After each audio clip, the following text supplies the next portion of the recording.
In the middle of my grandson's birthday party, my son slapped me 9 times. Everyone laughed. But the next morning, while he was at work, I sold his house. And that night, he had nowhere to go home to. I'm glad you're here. If you're watching this video, please hit like, subscribe to the channel, and tell me where you're listening from. I can't remember what birthday song was playing. Only the sound of dripping water from the kitchen, tapping steadily at the back of my head like metal. I was standing at the edge of the rug, behind the gift table. String lights flickered across blue balloons. My grandson laughed, clutching his new toy car. 3, maybe 4 phones were raised high, their red recording dots blinking like mechanical eyes. I smiled at the boy, then heard it again, that slow drip, drip, stretching from the sink. My name is Evelyn Carter, 61 years old, widow. I used to manage a small accounting office in Westchester for 30 years. Ryan, my son, was busy on a short phone call. He spoke fast, voice lowered, eyes scanning the room like a gatekeeper. Jessica, my daughter-in-law, circled around, directing the event staff to move the backdrop one step over, telling them the light should be a bit warmer to match the cake's tone. On the decoration table, I saw a small sign beside the cake tower, Carter Realty. Ryan never missed a chance to promote his company. "Keep everything perfect tonight," Jessica whispered in Ryan's ear, smiling for a photo with the guests. He adjusted his tie, checked his watch, cracked a joke with the friends on the sofa, but his eyes kept drifting back toward the open cameras. The dripping water cut through the childish rhythm of the song. I walked into the kitchen, turned the faucet slightly, and tucked a paper towel under the spout to stop the drip. When I came back to the living room, I touched Ryan's elbow and said quietly, "Call the plumber tomorrow, will you? That faucet's been dripping all night." Ryan froze for half a second. His eyes flicked to a recording phone, then to a business partner sinking into a chair, wine glass half full. The skin on his cheek tightened like a stretched wire. One of his friends laughed loudly. "A CEO with a leaky faucet, huh, Ryan?" The air changed color. I saw a tiny crease form on Jessica's face, then she smoothed it over with a longer smile. Ryan turned to me, voice low. "Don't bring that up right now." "Just enjoy the night," I said. "I'll call the plumber myself tomorrow." The room's sound seemed to hollow out. The man cutting the cake hesitated. My grandson turned his head, gripping a plastic spoon. Before I could look away, Ryan's hand came down. The first slap burned. I heard someone gasp. The second hit glanced off my cheek.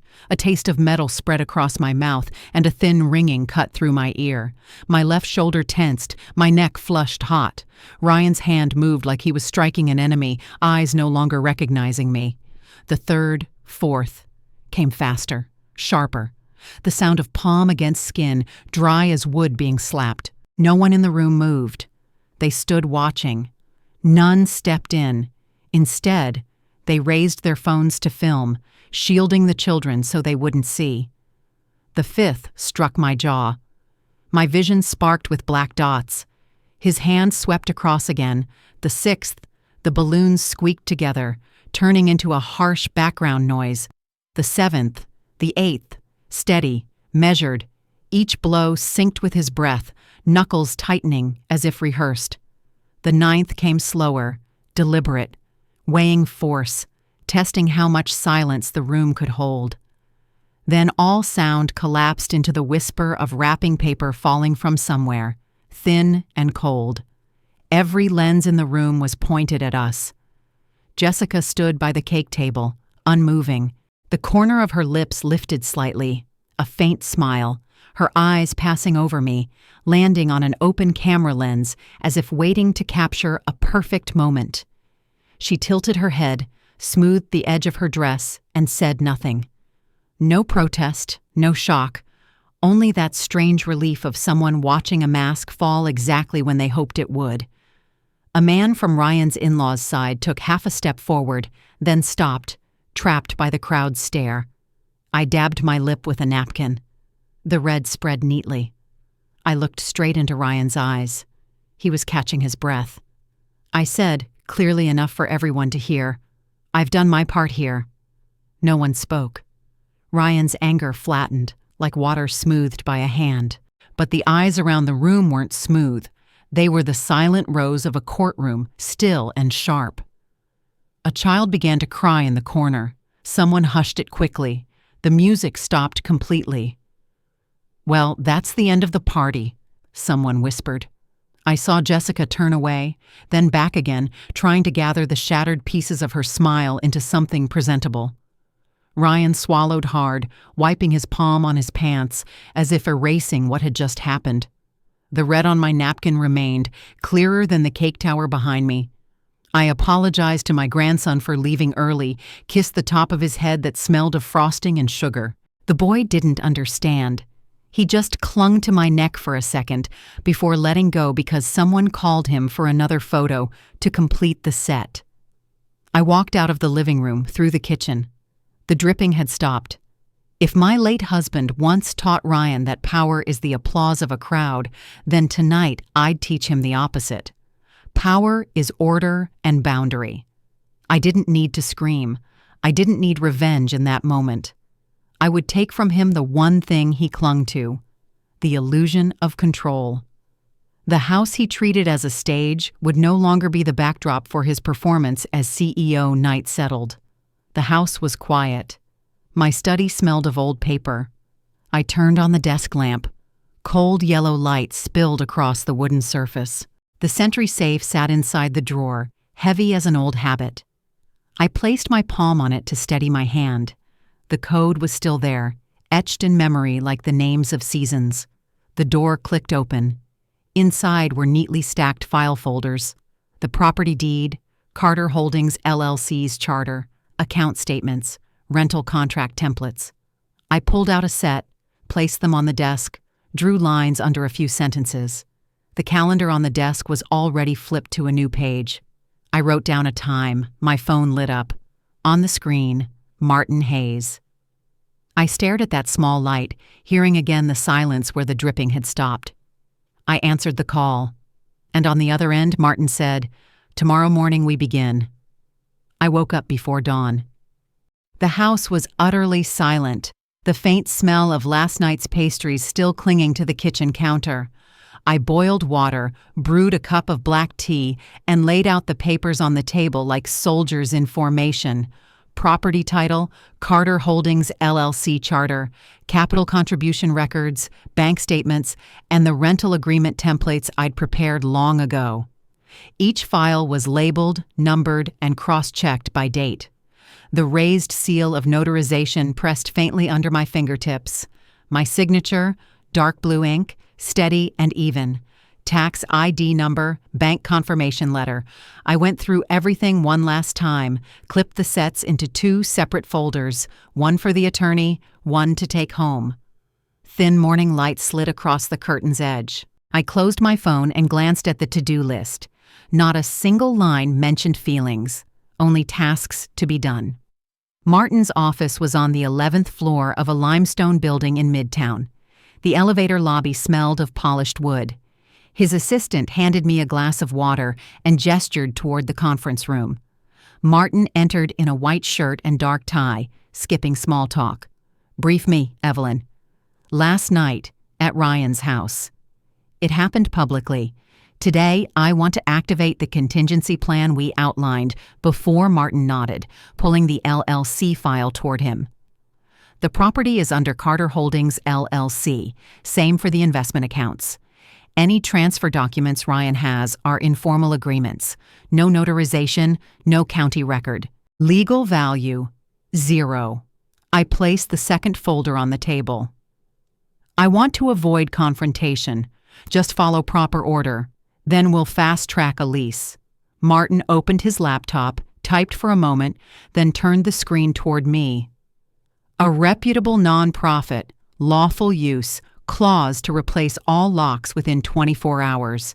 Legal owner, your LLC. Objective, asset preservation and legitimate purpose. I agree. Martin initiated a conference call. The Haven Foundation logo appeared on screen. A middle-aged woman with short curls introduced herself, joined by an operations manager who opened a technical checklist. "Is the property fully furnished?" the woman asked. "Yes," I said. "Kitchen and utilities are in good condition. They'll just need to check the fire alarm and door locks. We'll need to inspect the emergency exits, alarm systems, and assess temporary room partitions," the manager added. "We have liability insurance." "The lessor must approve immediate lock replacement," Martin interjected.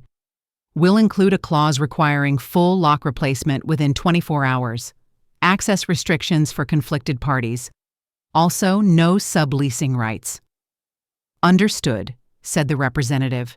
"If everything fits, we can inspect at 12:30, sign electronically by 2, deposit immediately, and have the tech team on site by 3:30. "Let's confirm that schedule," I said. The call ended. Martin drafted the addendum with his usual precision, a detail that always calmed me. "These are the supplementary conditions," he said. "Access restrictions, early termination for safety breaches, public disclosure policy. All documents will list Carter Holdings, LLC as the name. Your personal name won't appear. Good. I'll transfer 3 months of maintenance funds in advance so they can start immediately. And note this, all rent payments for the next 3 years go directly to the Grace Fund." I paused. "The fund is already established, independently managed." Martin nodded, jotting it down. "I'll request quarterly reports on fund usage." "What about press inquiries?" "I don't want my name anywhere. If anyone asks, say the lessor is Carter Holdings, LLC, acting for humanitarian and lawful purposes." "Understood." He turned to his assistant. "Draft an internal notice. If the current occupant objects, they deal through counsel. No direct contact." I signed each page, the ballpoint pen rasping lightly over the paper. "Evelyn," Martin said as the printer spat out the final set, "I know last night was a shock, but this way everything falls back into place."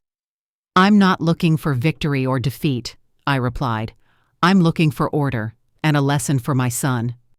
We had a quick lunch right there in the conference room, a paper-boxed salad and bottled water. At 12:30, representatives from the Haven Foundation arrived for inspection. They measured the emergency exits, checked outlets, photographed the kitchen and hallway, noted spots for additional alarms. A safety checklist was finalized. They shook Martin's hand, nodded politely to me, and left to prepare. At 2 o'clock, I received the e-signature link. I reread every clause, verified each appendix, not skipping even the fine print. One final click. Done. "The deposit's been sent," Martin's assistant reported. "They've confirmed receipt." At 3:30, the technical crew called. "We've arrived." Martin instructed them to send a short verification video, proper lock change protocol, by the book.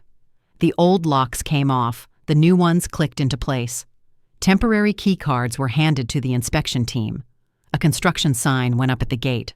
By 5 p.m., a temporary board was mounted. The Haven House, under renovation. I exhaled, not in relief, not in fatigue, simply feeling my body return to its natural weight. Martin handed me a printed timeline, each milestone clearly marked. "Here's today's schedule. Tomorrow, they'll begin fire safety installation.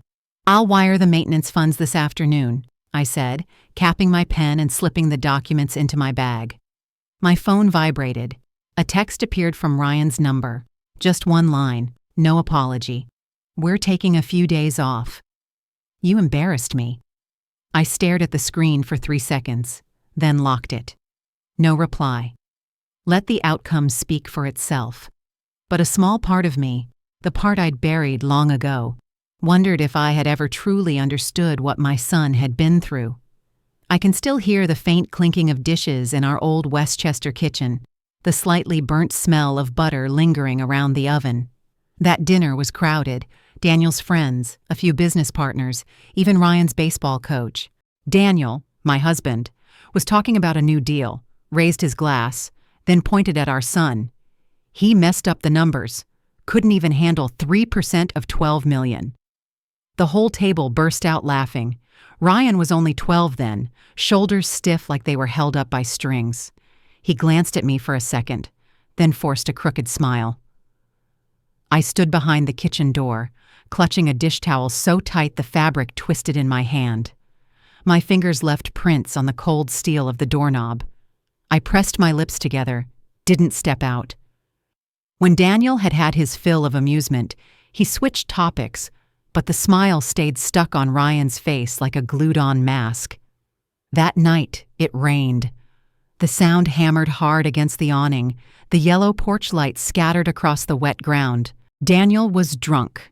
He called Ryan outside, made him stand straight in front of the porch steps. "You embarrassed me," Daniel said. The smell of alcohol burned in the air. His hand came down, heavy, steady. I stood at the doorway, separated by a pane of glass, listening to the dry slap of each hit mixing with the rain. Ryan didn't cry. His jaw locked so tight it turned white. I saw his lips moving, counting silently. At some number, his shoulders stopped jerking. I managed to open the door a crack, but Daniel turned back. "Men don't cry." Those words poured into my chest like ice water. I closed the door. The rain kept falling. The smell of liquor hung thick. After that, whenever those two things, rain and alcohol, appeared together, I knew something was about to happen. In 2008, the house became a call center. Landline, cell phones, all ringing over each other. The papers were talking about an investigation. Daniel slammed the table, scattering documents everywhere. I ran back and forth between the house and the hospital because Grace, our younger daughter, had to be monitored constantly. One afternoon, the delivery man stood at the door. "Need a signature," he said. I couldn't make it back in time. I called Ryan. His hand shook as he held the pen like a plastic straw bending. When he finished signing, he stood frozen at the door, staring toward the stairs as if he wanted to ask something but was afraid someone might hear. The hospital hallway that winter was bitter cold. The ventilator ticked, click, click, like a strange clock. I smoothed Ryan's hair, told him I needed help with small things, receiving packages, answering a few calls, handing me my wallet, keeping receipts. He nodded, staring through the glass into Grace's room where she slept under a dim blue light. "I'm fine," he said. I heard myself answer, "I know." But the truth was, no one was fine. We survived by telling ourselves to just get through the task in front of us. Looking back now in that storm of chaos, I made a boy carry far too much.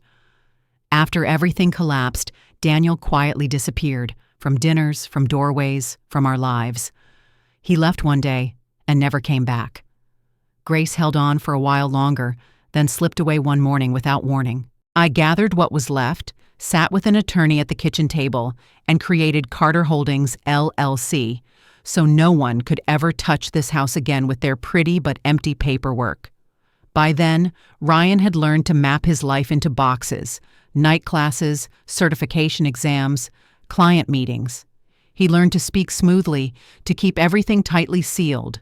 Some mornings on the bathroom mirror, I'd see a faint handprint, as if someone had just reminded themselves, "Keep your face together." Late at night, through a half-open door, I heard him rehearsing an introduction, adjusting his breathing, repeating the line until it stood solid. Once, I opened his door without knocking. Ryan was standing before the mirror, halfway through tying his tie. He said to his own reflection, "Don't let anyone see your weakness."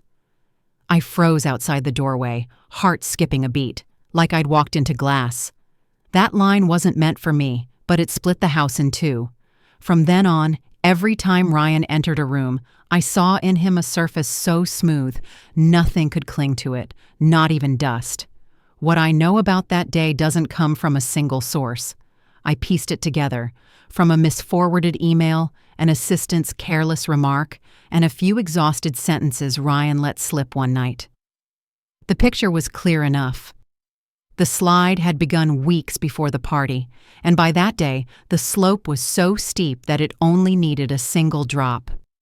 The meeting was in a glass conference room high above the city. Ryan presented his spreadsheet like he was laying down cards.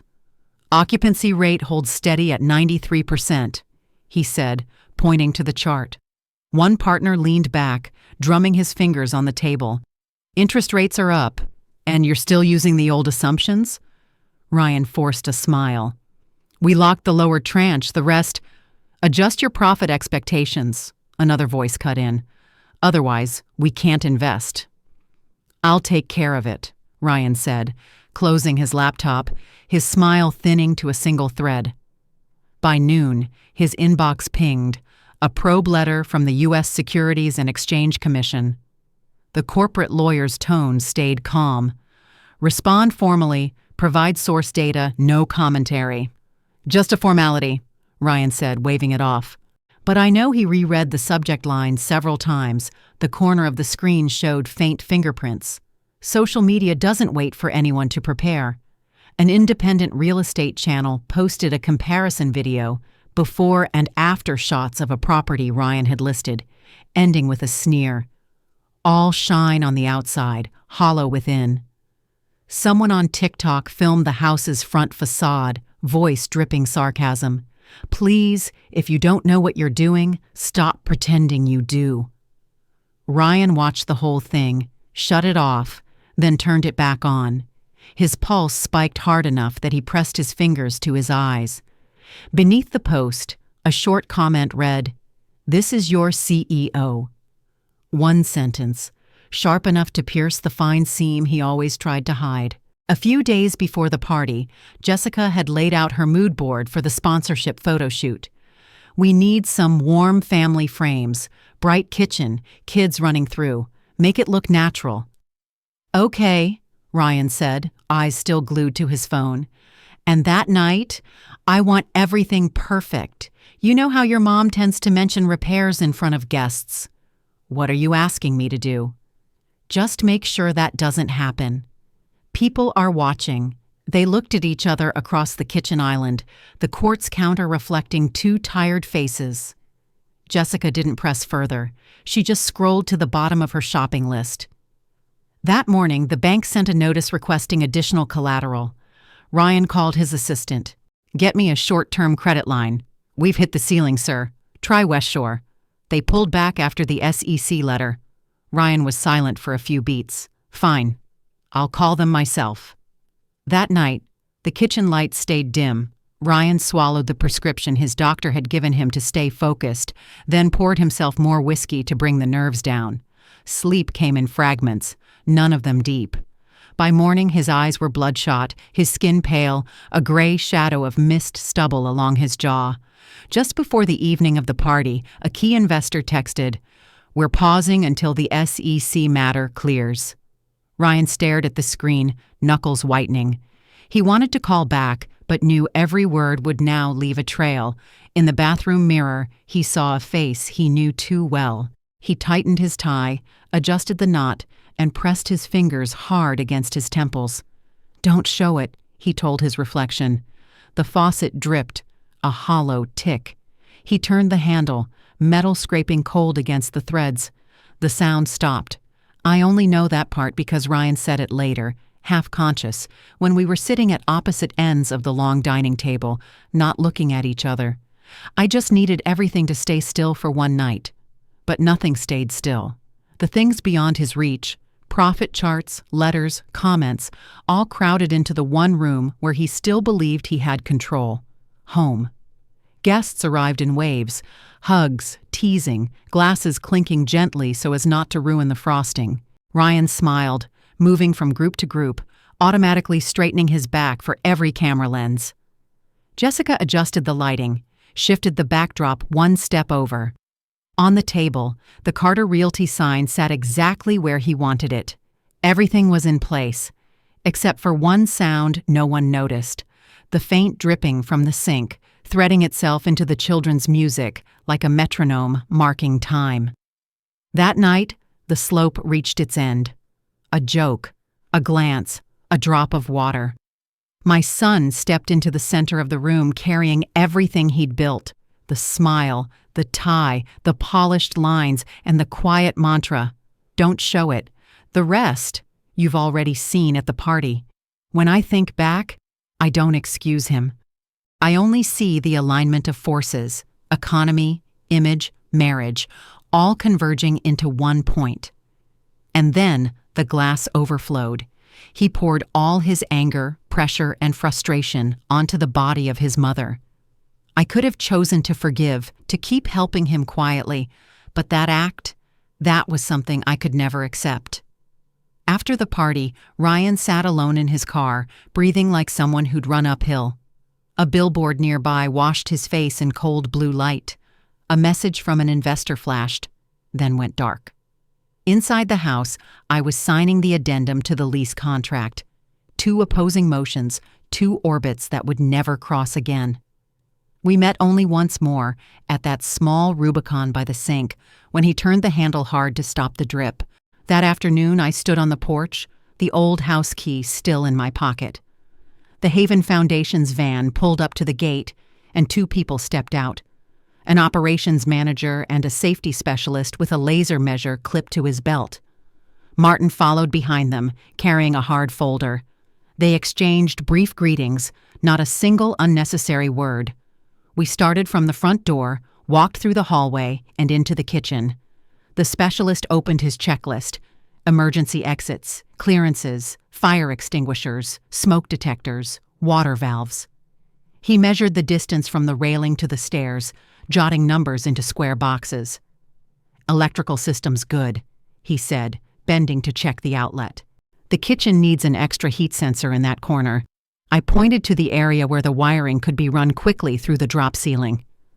"Second-floor bedrooms," the manager reminded him. We went upstairs. The windows opened smoothly. Safety locks were intact. "These can be converted into temporary shared rooms," she noted, "as long as the walkway meets regulation width."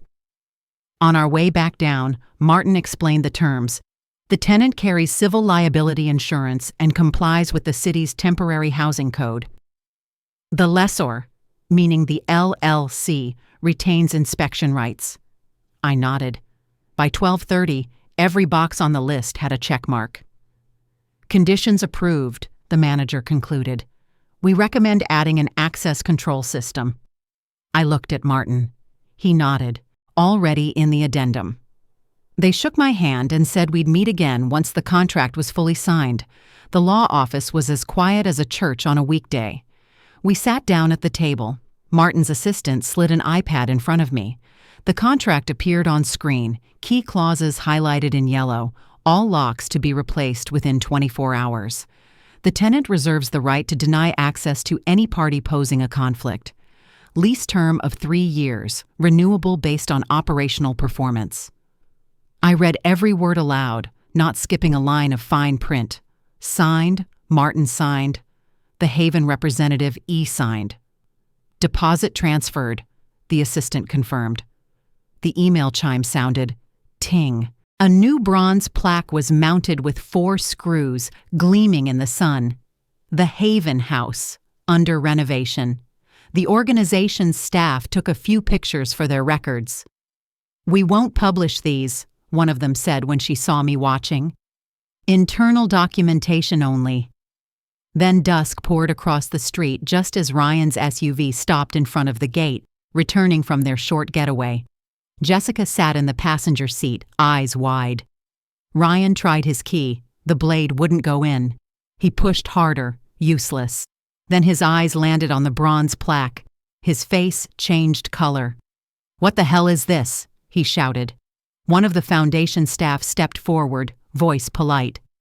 "Sir, please contact the legal number posted on the gate. This area is currently under renovation."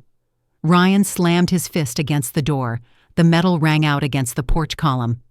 "Sir, please maintain order," the man said evenly, hand resting on his radio. Jessica pulled Ryan's arm. "Let's go. Don't make a scene." They turned the car around in a tight circle, its rear tires sweeping a faint trail of golden dust in the evening light. That night, Martin called me back to the office. The documents were neatly arranged on the table. The property title, Carter Holdings LLC charter, transaction records, and a copy of the lease. Ryan arrived first, holding a crumpled stack of papers. "You signed this over to me," he said, dropping them on the desk. Martin flipped through the pages, tapping the pen lightly against the table edge. Informal agreement, not notarized, not filed with the county. No legal standing. Ryan turned to me. You set me up, didn't you? That question fell into the room like a pebble dropped into a dry well. I'm protecting a lawful asset, I said. You know that. Martin added calmly. The usage rights are now under a legal lease. Any disputes will go through court. Ryan shot up from his chair. I'll sue. Then let the court decide, Martin replied, his tone narrowing into a straight line. I didn't take anything from you, I said. I restored my legal ownership and leased it for humanitarian purposes. The 3-year rent goes directly to the Grace Fund. I didn't explain what the Grace Fund was. There was no need.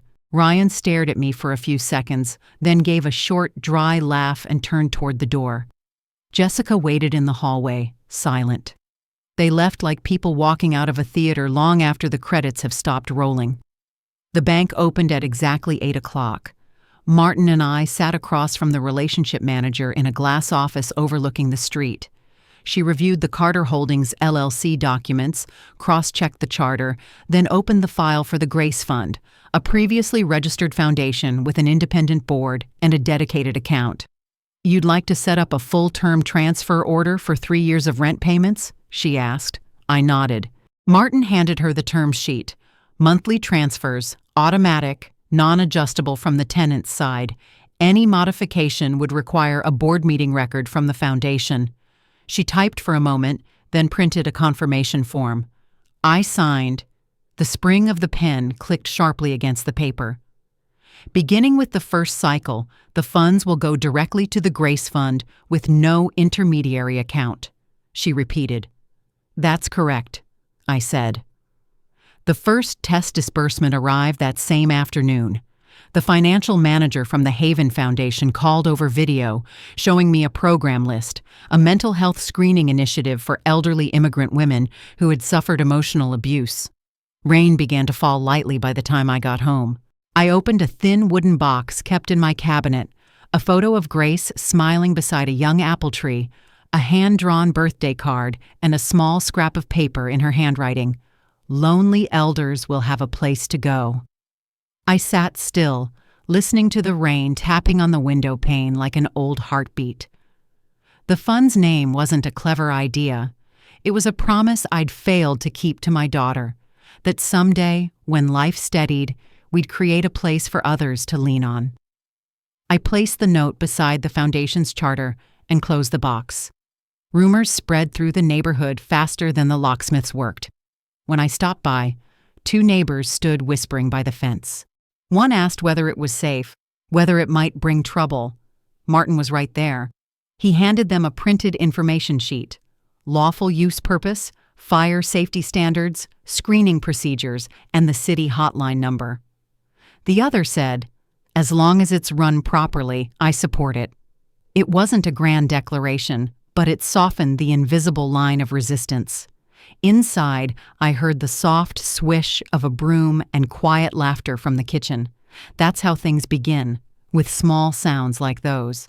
That evening, I took out the funds folder, slipped Grace's note into the very first page, folding it so the edge stuck out just enough, a reminder that every number here had a reason. I placed the folder in the safe and shut the door. My phone lit up on the table. An email from Martin. The subject was brief, confirming tomorrow morning's meeting with the broker in Vermont. 11 a.m. Willow Hill, he wrote. I tapped received, turned off the desk lamp, and let the rain carry me out of the long day. Everything was in motion now. The cash flow, the charter, the new locks, and one final promise, signed in real ink. The slope at Willow Hill was gentle enough that I could hear the gravel crunch beneath my shoes. The realtor opened the wooden gate and gestured toward the maple trees, just turning for the season. Spacious kitchen, solid wood floors with no creak, roof redone last year, she said. I walked through the house. The sink faced the garden. The back door opened onto a lawn wide enough for 2 vegetable beds. The living room had a fireplace, and the wall space was clear enough to hang a bulletin board. I pulled the curtain. Sunlight poured in. No trace of dampness. My conditions. Minor electrical repair and replacing the glass on the 2 front windows before handover, I said. She nodded. I'll add that to the addendum. Ryan's lawsuit had been quickly dismissed by the court for lack of credible evidence. I'd won completely. My son, meanwhile, had lost everything. That afternoon, Jessica placed a suitcase in the back seat of a taxi. "We need some time apart," she said softly, without raising her voice. Ryan leaned against the doorframe, hands in his pockets, silent. He moved into a temporary rental near his old office, month to month. I saw the address change confirmation later, accidentally sent to our old shared email, a short, single-line address, like a dash. 2 days later, I met with a town official in a pine-paneled office where a neighborhood map hung on the wall. "You're opening the Grace Center under the Community Activity and Life Skills Support model?" he asked. "Yes," I said, handing him the file. "Program plan, house rules, a written commitment not to provide specialized medical care." He circled the safety requirements: first aid kit, exit map, printed room regulations, up-to-date fire inspection certificate. "We'll conduct routine checks," he said. "As long as you comply, there's no issue." I signed 3 more times and received the temporary operating permit to hang at the door. The community therapist arrived exactly on time. She was about 40, steady eyes, warm hands. "I've worked 10 years with elderly survivors of emotional abuse," she said. "I want no one to have to prove their pain in front of a camera." Part-time position, paid by the fund. First session theme: setting safe boundaries, I replied. "Agreed," she said, opening her notebook, asking about the volunteer legal team I'd arranged. We finalized the schedule: 1 group session per week with optional private consultations. The first gathering had 6 participants. They came in, hung up their coats, sat down, eyes glancing at the printed rules: no recording, no filming. All stories remain confidential. You may leave the room at any time. I gave a brief introduction, then stepped back while the therapist spoke for 30 minutes on basic boundaries: phone use, finances, personal space. For the discussion, we placed a small clock on the table so everyone could see that their time was respected. One elderly woman, her silver hair trembling, shared how she'd turned off her phone for the first time. Her son had a habit of calling past midnight just to issue orders. "I turned it off." "My heart was pounding," she said, clutching the edge of her blouse. The next morning, he sent 10 messages. I was still breathing. The circle fell silent for a few seconds.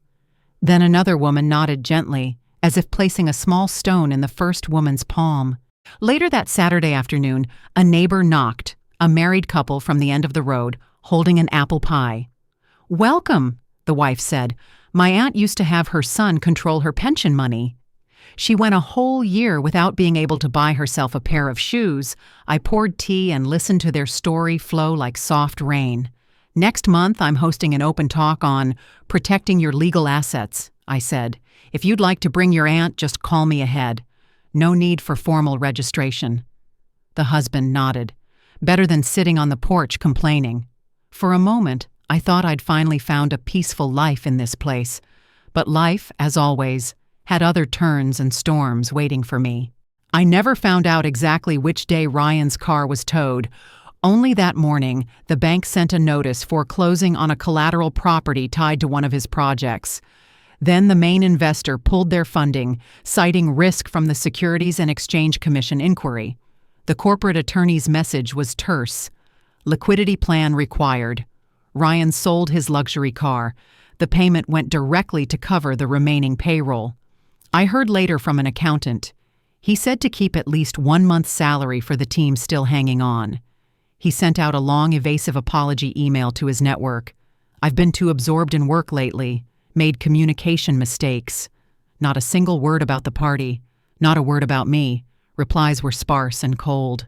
One partner wrote only, "Handle the SEC issue first." Ryan slept in his car for 2 nights. I know this because the overstay parking fines were mailed to his old address, and because of something he wrote in a message to his lawyer: "Don't want to go home, don't have one. His phone at that point was just a cycle of missed calls, debt reminders, and appointment cancellations. The last message from me on his screen showed only 3 dots. I never sent anything. The first therapy session, white walls, fabric chairs, a window facing the trees. I wasn't there, but later the doctor told me, during a 3-way consented call with the patient. I asked him about his earliest moment of shame. He spoke of a rainy night, Daniel's hand, the sound of adults laughing.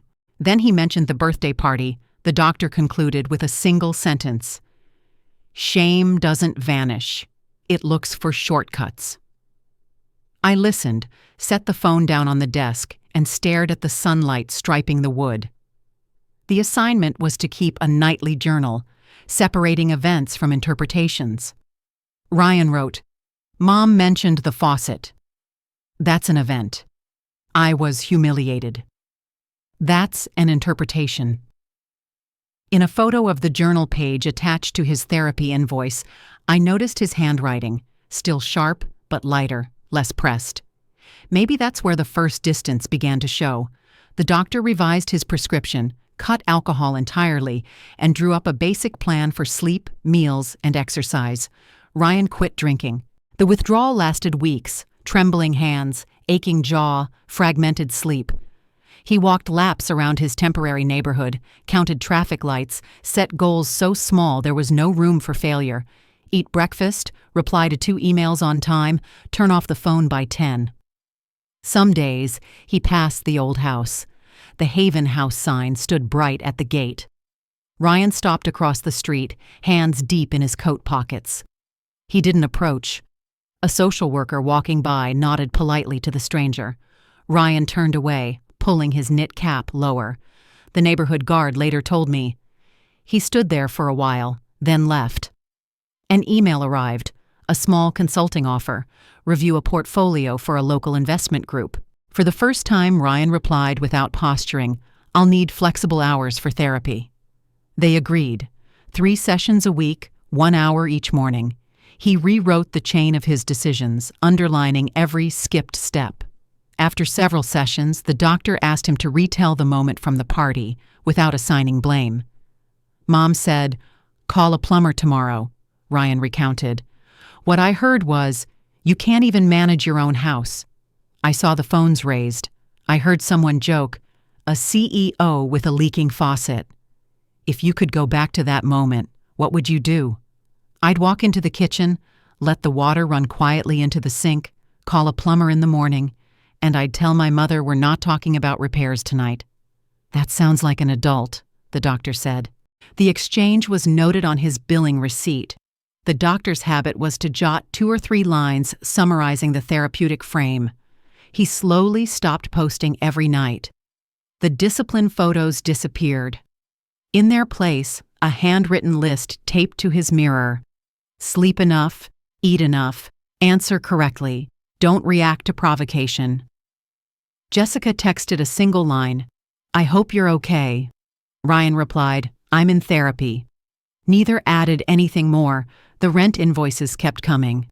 When one payment was late, the landlord called. Ryan asked for a 1-week extension, promised to cover the late fee. The landlord sighed, All right, just don't make it a habit. Hearing that secondhand gave me a strange sense of relief. How even strangers, seemingly rigid, still left a sliver of grace. On the 11th day, he marked his therapy session in red ink on the calendar. On the way home, he stopped by a small woodworking shop and bought a brown box.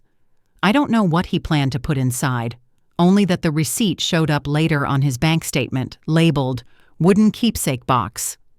I like to think he'd chosen a way to hold on, not through videos or likes, but through something solid, something that could rest quietly in the palm of his hand.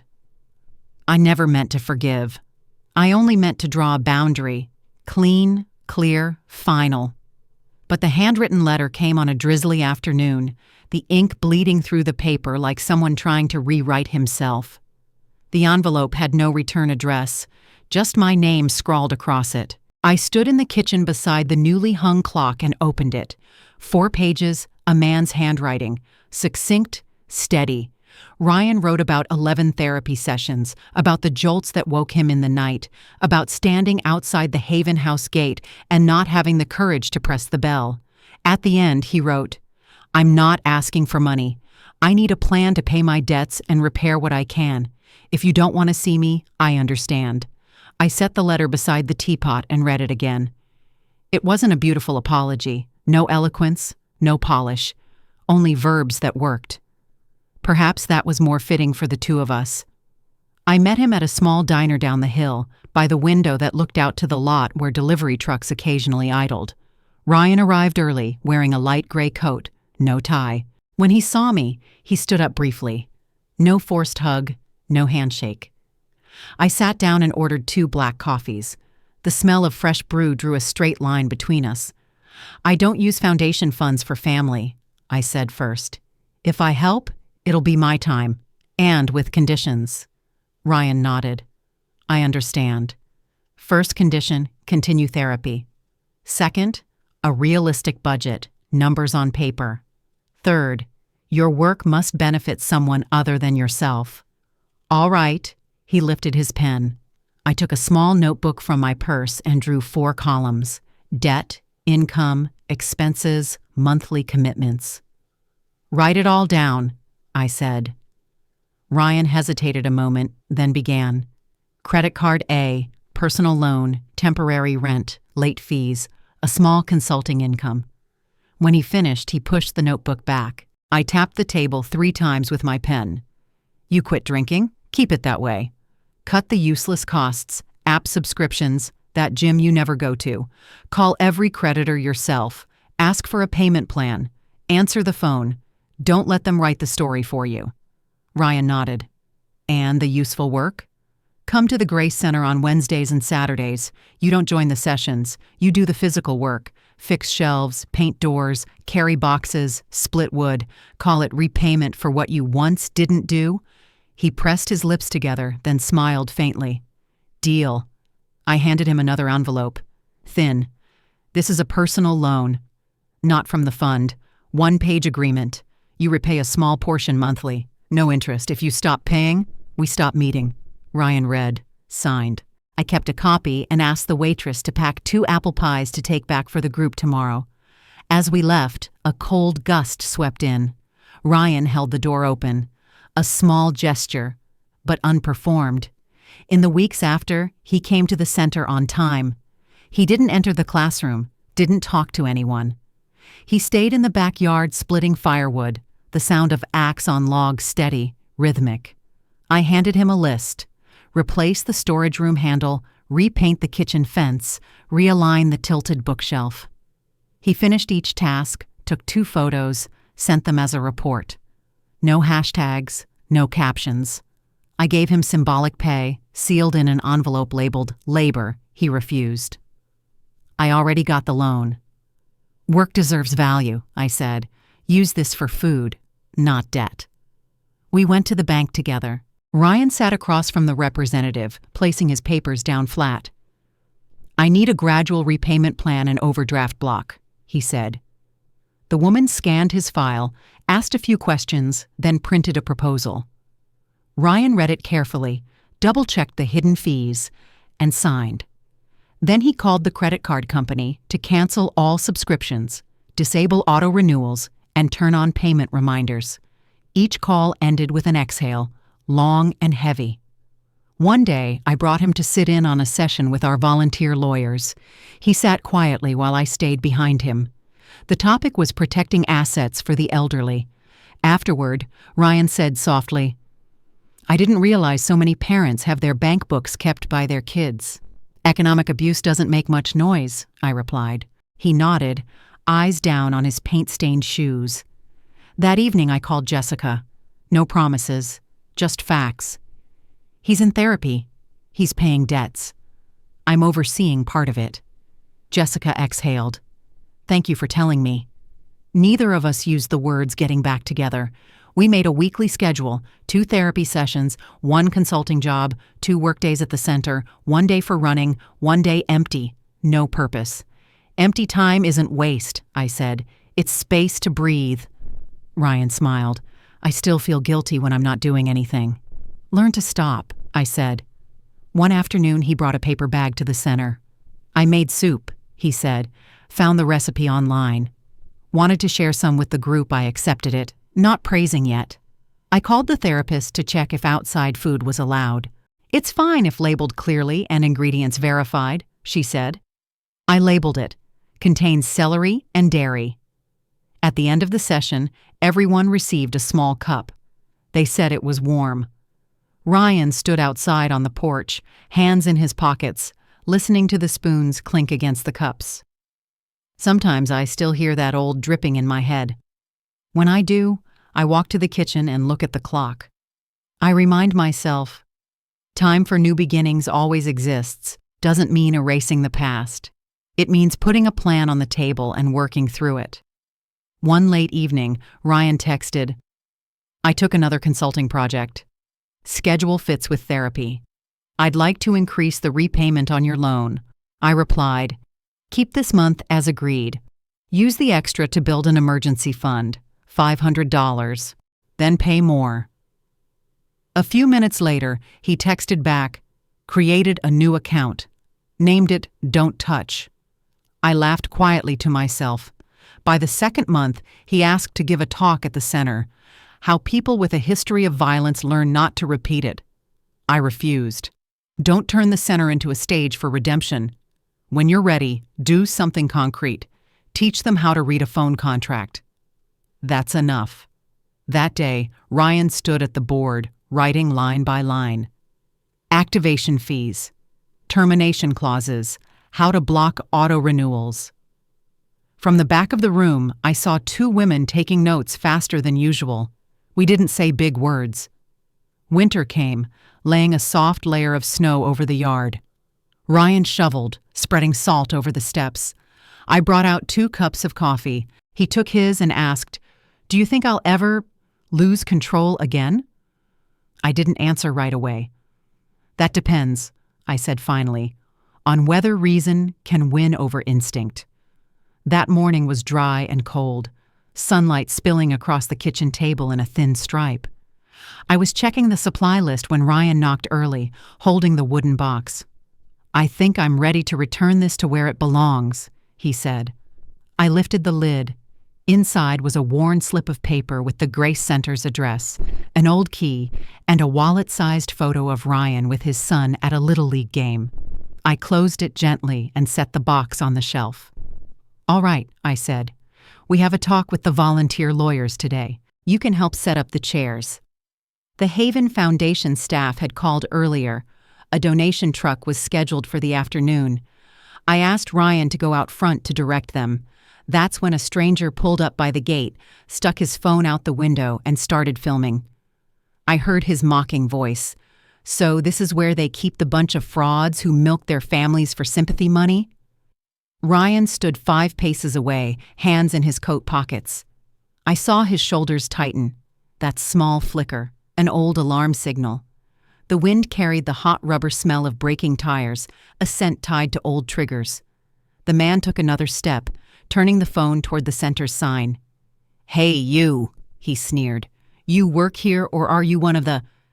He stopped mid-word when Ryan looked up. I could tell the heat had reached the edge. Once, this would have exploded. Ryan closed his eyes for 2 quick beats, then opened them.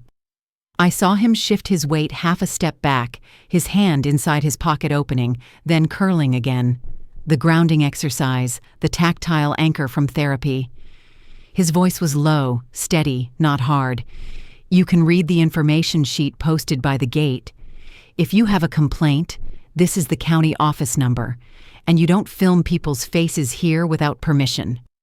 He pointed to the small rule sign I'd hung since the first day, then stepped aside to create space. The man scoffed and shoved the phone closer to Ryan's face. Just then, a truck behind them honked, a sharp blast that split the air. Ryan flinched but didn't lunge. He turned briefly toward me, a glance as quick as a period, then faced the man again and said clearly, I'm going inside now. Please move away from the entrance. He didn't wait for a response. He turned, walked straight through the gate, and closed the wooden door behind him. The latch scraped against the metal plate. Outside, the man stood a few seconds longer, then drove off. I placed a hand over my chest, realizing my heartbeat had followed him across that narrow bridge. And the bridge had held. A few minutes later, Ryan came back, ears flushed red. "I followed the 3 steps," he said. "Half step back, open the hand, leave the situation." I handed him a glass of water. "Good," I said. "Not because he deserved it, but because you deserved to stay capable of helping others."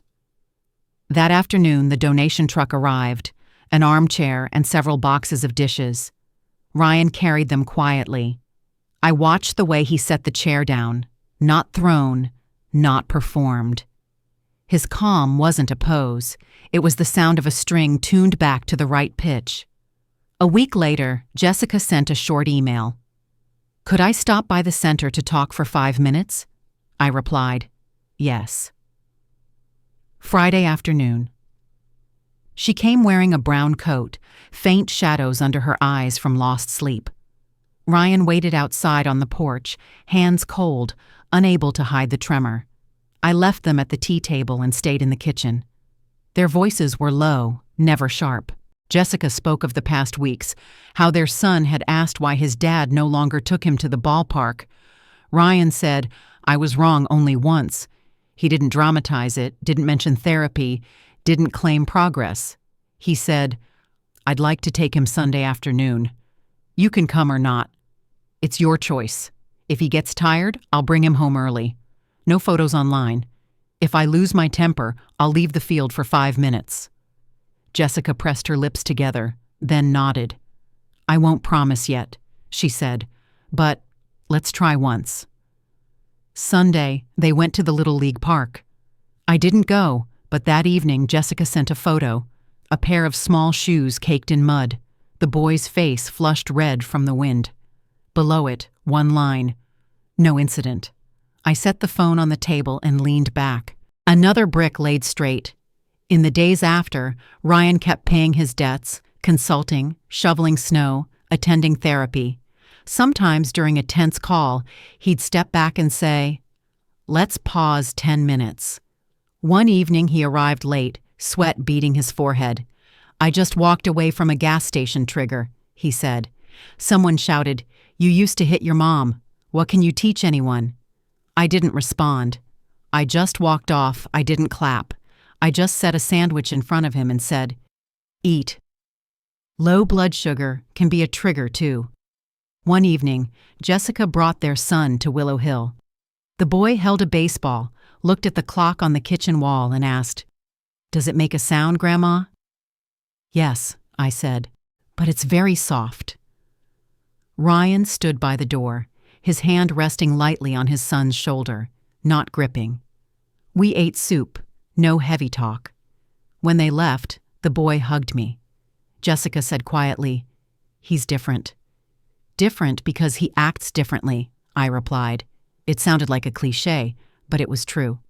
By the end of the month, Jessica suggested marriage counseling. The appointment was set for Thursday. During the first session, they bickered mildly, then stopped exactly when the timer rang. The therapist said, "I don't need you to be perfect. I just need 2 people willing to stop before crossing the red line." One late afternoon near the end of the season, we all went to the park. Ryan was teaching his son how to tie his shoelaces the bunny ear way. Jessica took a photo but didn't post it. The wind from the lake lifted my hair, cold but not biting. I stood a little behind them, watching. This was the same son who had once slapped me 15 times on a winter night. But beneath that gray coat, I could see a different mechanism at work now. Not pretending, not permanent submission, but choosing again each time he heard that old siren in his head. I knew I wasn't mistaken, because small details don't lie. A hand that rests lightly, an even breath, a pause before answering a question sharp enough to draw blood. On the way home, Ryan asked, "Are you happy, Mom?" I didn't answer right away. My happiness no longer came in fireworks. It was slower now, a lock that clicks just right, an email confirming a change of status, a meal no one snatches away, a child napping in the back seat. "I feel like I'm breathing deeper," I said. That night, Jessica texted, "I'd like to try moving back home this weekend. Bring a few things first. If it feels okay, the boy and I will stay." Ryan sent me a small plan: tasks to fix around the apartment, pick up and drop off times for his son, therapy sessions, and one empty box labeled "Do Nothing." I added a line beneath it: "When you hear the click in your head, go wash your hands with warm water." He sent back a thumbs-up emoji. That weekend, they moved in. I watched their son for 2 hours while Ryan tightened the bed frame and Jessica cleaned the kitchen. No one said anything grand. When they left the center, dusk was falling. Old snow melted into the soggy grass. Ryan held his son with one arm, Jessica's hand with the other. No slow motion, no soundtrack, just the sound of shoes slapping softly against wet ground. Back home, I sat in the kitchen, looking at the clock. The minute hand clicked once forward. Inside me, a small warmth moved, like light cast by the wheel of a passing car. Not pure happiness, but a sequence of correct motions, repeated quietly. I thought of Grace, of the house in New York glowing with new tenants, of the monthly reports I'd receive soon. I placed my hand on the little plaque beneath the clock. For the first time since that night of the party, I whispered, "We've crossed a bridge." And I believed, if more wind came, more sirens, we could still walk across it. Not gripping anyone's hand too tightly, just remembering we'd learned how to stop before the red line. The story you've just heard is fiction, but what lies within it? The abuse of silence, the humiliation of public shame, and a mother's fight to reclaim her own agency are truths unfolding every day. Inside homes that look peaceful from the outside, we don't tell these stories to assign blame or to ask for pity. We tell them to remind you some wounds don't bleed, yet they pass through generations, through glances, through tone, through the way a child learns to stay quiet.